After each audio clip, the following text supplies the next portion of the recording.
Alrighty, welcome everybody to our first webinar here on the research survey that we did for 2024, the B2B Marketing Mindsets research survey. We've put together our report from believing to achieving, and this is going to be our first webinar just diving into all the results and findings that we got from that. To kick us off here, I'll introduce the team that's on the call. I'm Eric Lynch, Director of Business Development here at Build Create Studios.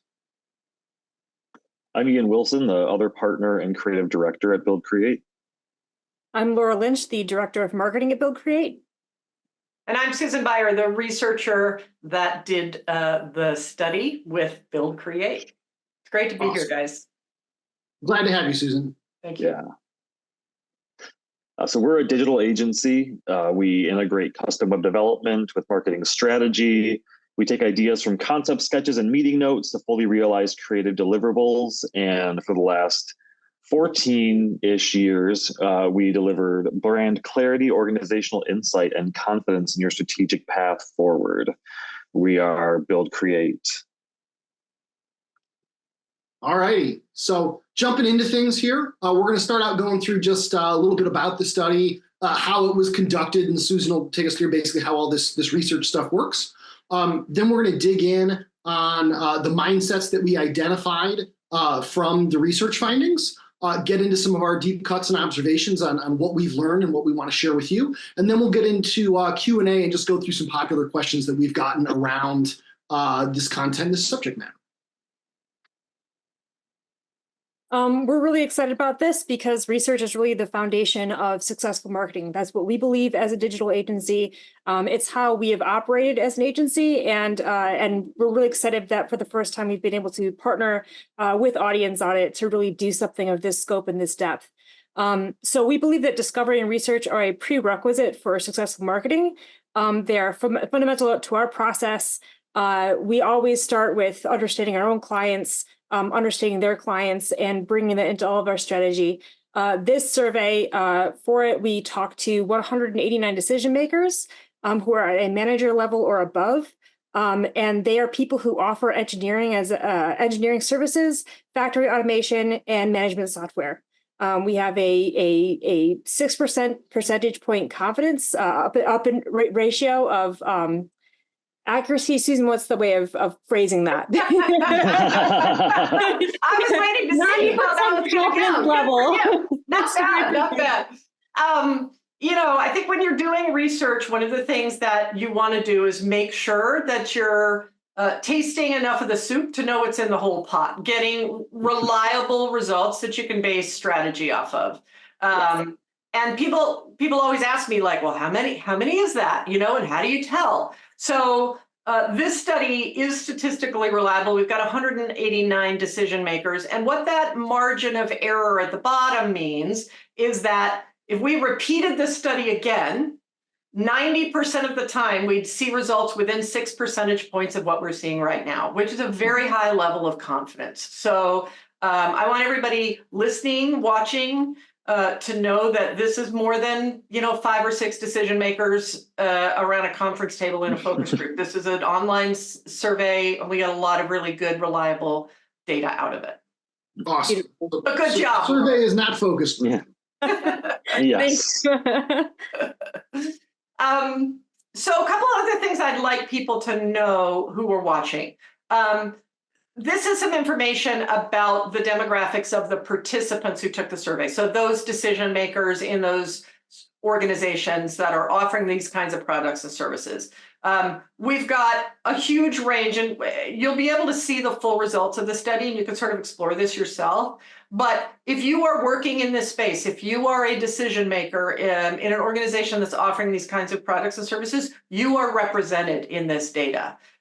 We've got folks who are young and folks who are old, but these people are decision makers. They're the ones dealing with these issues, these decisions, these topics day in and day out. So chances are you're going to see a reflection of how you and your organization think about a lot of these topics when you look through the results of the study. Same is true for their companies. You can see some stats over here, a lot of very experienced businesses A lot of them have more than 250 people, but not all of them. We've got revenue levels all over the place. You can see different offerings. Again, established businesses, B2B and or B2G in here, and throughout the manufacturing ecosystem. So there's a really nice range of respondents in the study. Mm-hmm. And not everyone has an in-house marketing department. That's right. Some do, some don't. Some don't. Alrighty, so we want to get into the mindsets that we identified from the research study and from the data. And we found that these grouped into three different categories here.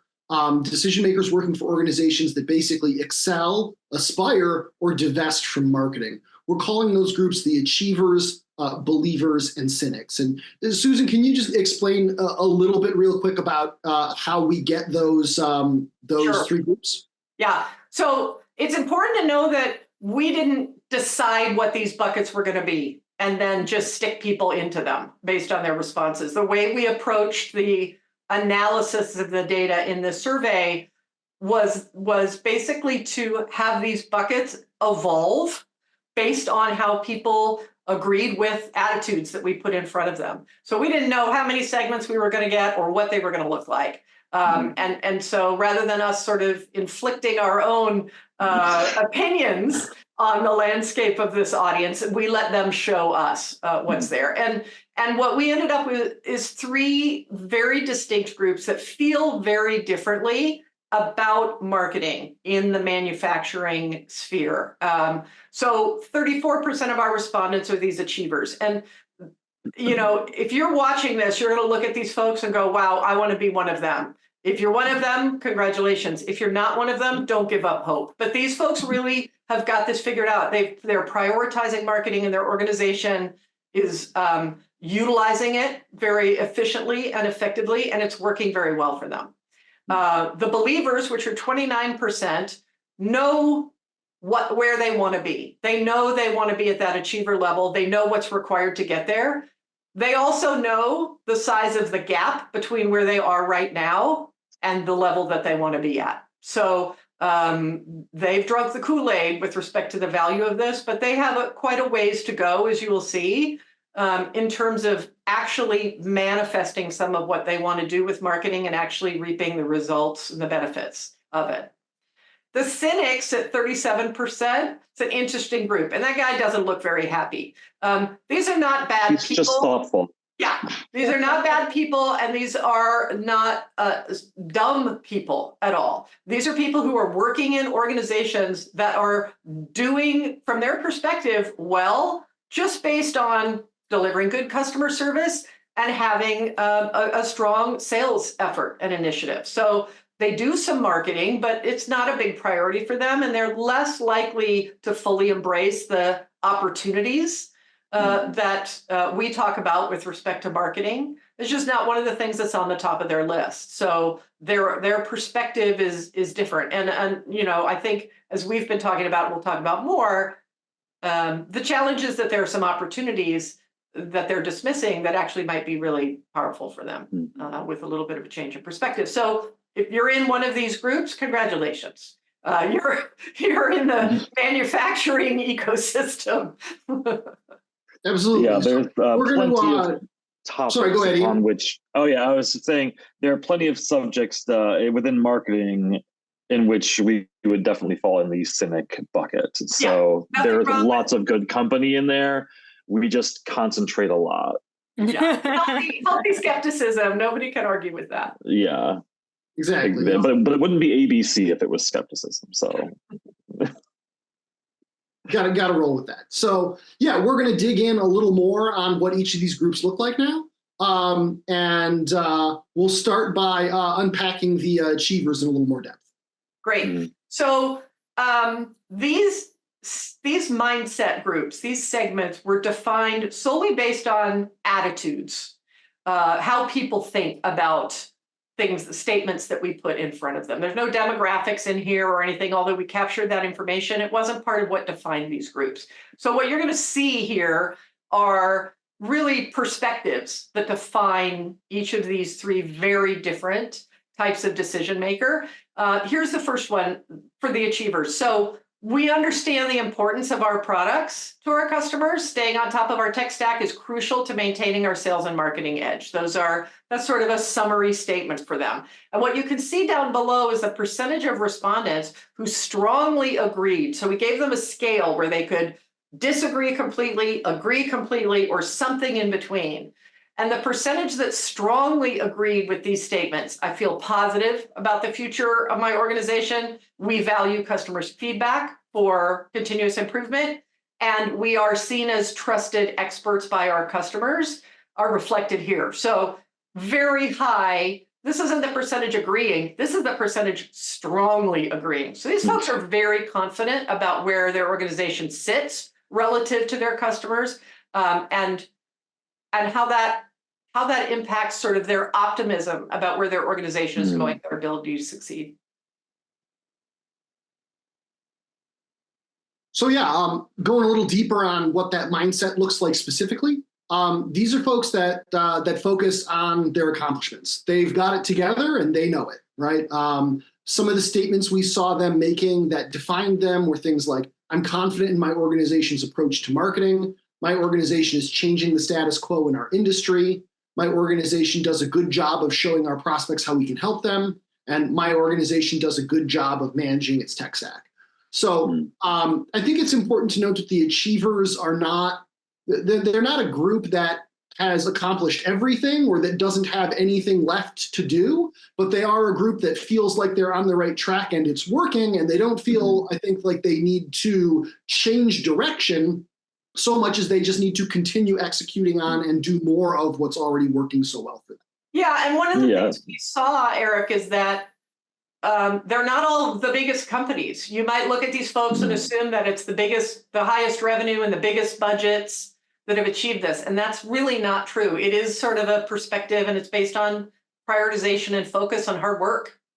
Yeah, that is one of the things that jumped out at me the most from the data set that we looked at, was that for a number of the factors that we were analyzing and aspects of the different mindsets that we looked at, we had some biases, I think, at least, maybe not Susan because she's the researcher, but that's why we handed off to her. I try to keep my bias out of it. I certainly had some biases that I expected to see borne out in the research that weren't. So specifically around the size of companies, the age of companies, and there were numerous demographic things that we tracked throughout the research that part of the takeaways from the research were this is not a significant differentiator and you shouldn't be paying attention to it. And we'll be getting into that, I think, in more depth when we release our research report later. But for now, I think it's worth touching on as well. Yeah, suffice it to say that any decision maker, regardless of what their organization looks like, can feel like they're in any one of these segments. I think it's important to touch on, it's not just the companies themselves, but the demographics of the respondents. It's really easy to create narratives around who people are and go in there with assumptions of people who have a lot of experience with the industry are going to know what they're doing more, or people who are new to the industry are going to be shaking things up and trying new things and innovating. And it goes all over the place. You can have people who have been in the industry for a long time who are struggling, people who are fresh off the bat who know what they're doing and feel confident. None of that actually ends up influencing where they fall in our three demographics here. Yeah, for sure. Okay, so believers are second group. Really, again, they know what they need. They know what they're lacking to get to where they want to be. They know they need some more B2B marketing expertise. So they are marketing to end-use customers. They're marketing to contractors and engineers and supporting distribution partners. And you can see down below those same three measures about feeling positive, about the future, valuing customer feedback, and being seen as a trusted expert. And they're not bad on these, but they're not certainly at the level of achievers. So they're feeling good about the possibilities for their organization. They're just knuckled down, focusing on what it's going to take to get them from where they are now to where they want to be. Yeah, they have a very healthy sense of self-awareness, I think. We'll kind of see play out where they're very aware of their flaws and they don't really they may lack confidence, but I think it also shows a little bit of healthy skepticism. They tend to kind of know where they are in the landscape, even though they're not where they want to be yet. Mhm. Exactly, right. They're in a position where, they acutely feel the difference between themselves and the achievers group. They want to get to being that achievers group and close that gap. And they will try anything to do that, and are very focused on the challenges, which, as you'll see when we get to the Cynics group later, there's, the Cynics group is to some degree has divested from marketing, where they've given up a little bit, or don't care, or don't feel it's a priority. And that's just not true for the believers. So, I mean, the believers group really, it has my heart, because they're the ones who are in the most pain. Exactly. Right? Where they're looking at this and they're going, I know this can work. I know there's value here. What am I missing, and how can we do this? And in some cases, it may not even be that they're totally lost. It's just, it needs time, it needs effort. Like, they are at the start of the journey, not at the end of the journey. So, And trying to tackle a lot of things at once, and that can complicate making forward progress on anything, as we all know. Yeah, when I go to shows, when I talk to people, when I'm having conversations with prospects, one of the things I hear the most is that people will say, "Yeah, it's just me. I'm the director of marketing, but there are no underlings that I'm directing. There's a lot that falls on my plate. I'm also head of inside sales, and I don't know how I'm supposed to do all this, because I know it all needs to get done." So it is a very familiar story. Although, and again, this is where some of my own biases kick in. I do want to push back on the idea that believers are only the small teams, or only the people that don't have an in-house team, because that also isn't entirely true.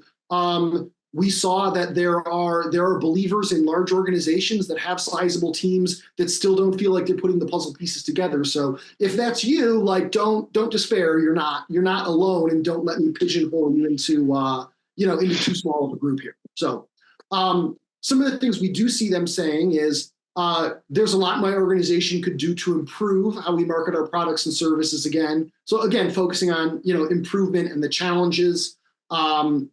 My organization needs to differentiate itself. Customer feedback is essential for improving my organization's offerings. Again, we see here there's a belief that the customer feedback is valuable and is essential. And then my organization's approach to integrating new technologies needs to be more organized. So, anybody want to? I've got a long list. Yeah. Yeah. Yes, exactly. Yeah, definitely. I identify with a lot of things from each of these segments. It's like it can be a vicious cycle trying to get the tech stack organized and differentiating oneself. So I think everybody maybe starts off as a believer a lot of the time, and then you sort of oscillate throughout your career depending on what you're currently tackling. All right, third group, the Cynics. Marketing is not our priority. We've gotten plenty of business just by treating our customers well and delivering quality parts on time and at a good price. That's basically what one of our respondents, who's a Cynic, said. They don't hate marketing. It's just not on the top of their list. And as a result, potentially, we have is correlation, not causation. But it is interesting to note that the same group that really is not prioritizing marketing and is instead focusing on solely sales, really, to get new business, is also significantly less likely than either of the other two groups to say they feel positive about the future for their organization, that they value customer feedback for improvement, and that they are seen as a trusted expert by their customers. And, some of these things, we've talked about this, with the other segments too. It's not all about how big they are and how much money they have at all. A lot of these things are really a function of sort of how the organization has decided to prioritize its efforts and what its culture is like in terms of what they think it's important to be spending their time and resources on. So it doesn't mean they don't have smart people in there. It just, for whatever reason, their organization has decided that this is not at the top of their list in terms of what they're focusing on. And unfortunately, they're also experiencing some things that, were they to be improved, could really manifest in some some business development and some sales and profitability increases. But you'd have, you know, I bet they'd tell you you'd have to convince them. Yeah, no, I think it's interesting that we get into this in more depth again in the forthcoming research report. But this is more than just a glass half empty, glass half full perspective from these folks as well. We go beyond just how they're feeling about their organization as well into other you know, tangible metrics like, you know, did your department lose staff? Did your company, is your company, you know, losing, you know, losing people? And we saw by some of even those objective metrics as well that the Cynics group was more likely to be like losing people and laying folks off and not keeping their, you know, their teams together. And I think it's interesting because especially when you look at the quote, you know, the attitude I think behind a lot of this mindset is we're just fine, thanks. Yeah. Right. And where I think they're missing something is it's not all fine. There is actually, you know, issues here to be addressed. But I also don't want to completely vilify this group because they're not wrong that they're, you know, having a good product matters or that customer service matters or that delivering quality parts and good prices matter. Like all those things matter. They're not wrong about that. They're just missing a part of the picture if you write off the value that marketing can have to enhancing and leveraging all those other good things about your company that you're proud of. Because I think there's some pride in that statement. There's somebody who's saying, hey, our company is great. We have good products, good prices, good service. And it's like, that's all great. It's just, you need to tell that story. Right? If all those things are true, you've got a great story to tell. Why aren't you telling it? Like, I guess that's what amazes me. So yeah, there's a huge, you know, the reason why we call them cynics is not because they're cynical about their business. Right. They think their business is great. They're cynics about marketing. Yes. And I feel like I hear this all the time. And it's so much something you hear from this group of people that marketing can have a dirty word in some people's mouths. It's like, it's in this group of this class of people where people think that you're just feeding them a fairy tale anytime you go out and start marketing things. And for these people, they look at their business and they feel like, hey, we do good work, but at the same time, they're thinking of their business as a commodity. You know, they have their people selling their products. Like they're not trying to get into any kind of snake oil salesman type of stuff out there. They just want to keep doing this quality work that they know how to do and put it out there. And I think that, you know, what I would say to that person is like, we're not, you know, marketing should tell the truth. And if you have a really good business and you treat customers well, like tell the truth, tell people that, because that becomes a compelling story. And you don't have to be cynical about your marketing when it's just telling people the truth about how great you are. Yeah. Yeah. I think that like, I see a couple of things. Like first, I see this like I know these people are smart and the future of their organization is positive, and they very clearly listen to their customers because they're really the focus of their business. So I see this negative self-talk, and I wonder if we almost see this mindset have origins in that like social cultural conditioning that like speaking positively about oneself is like inherently dishonest. You know, and another thing that was really interesting, and Laura, I think you have more to say on this than I do, is some of the contradictions in the responses between like, oh, we don't value this, but then later it's like, well, actually, you kind of do, but like if you just ask a slightly different way, where it's like, no, you know, some of the things are just coming out in the way that they want to answer questions, which kind of betrays the mindset's like almost inability to talk about themselves in certain ways or to view themselves in cerern ways. Yeah. Well, and I think there are a couple of ways that this cynicism in marketing can happen, right? I mean, there are a lot of industries in B2B, and certainly manufacturing is one of them, where its history is really based on one-on-one relationships that are built over years and handshakes and stuff like that. And people who are distilled in that sort of perspective from the industry that they're in can worry that marketing is slick and salesy and and not reliable and not honest. And all it does is turn their customers off. It's the face-to-face that really matters. The other thing that can happen is that you have a bad experience with marketing. Maybe you put some money into something. Maybe you hired a consultant or an agency and you didn't feel like you got what you hoped to get out of it. And that can leave a bad taste in people's mouths too. And we got some choice responses on the some of the survey questions about that as well. I think sometimes we don't do ourselves any favors as marketers. Sometimes I think there's kind of an irony that the very group of people that just, as you were talking about there, Susan, that wants this old school business approach. Let's just shake our hand and do what we say we're going to do. Like the thing they just want to put out on their website is just trust us, just trust us. And the irony there is that there's nothing that causes someone to trust, to just abandon trust. Quite like that phrase, somebody saying trust me. Yeah, like no one, like if you want to lose trust, put that on your website.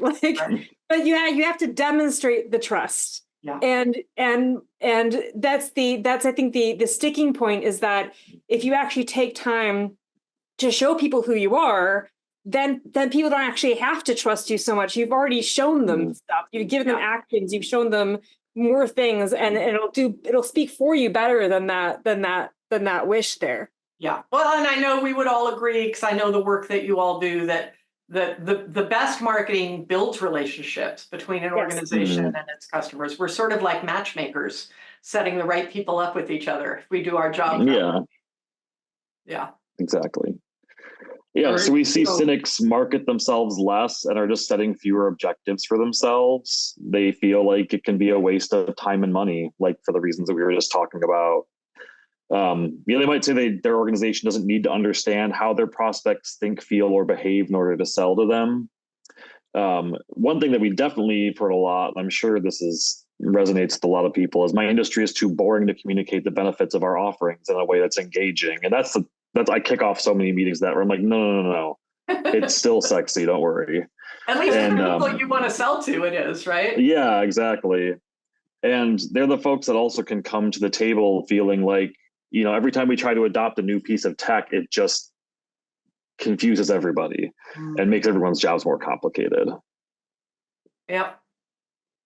All righty. So we've gotten to know our audiences. So now we're going to get into, as we move from introducing the mindsets to, talking about, some of the insights that we got from the research report on those. But, first and foremost here, just, wherever you see yourself now, we want you to achieve more, right? Whether you're a proud achiever, a determined believer, an ambivalent cynic, we all want to get to that achiever group. We all want to be doing the most that we can. So how do we close that gap, and how do we know that we're doing everything, that we can to do it?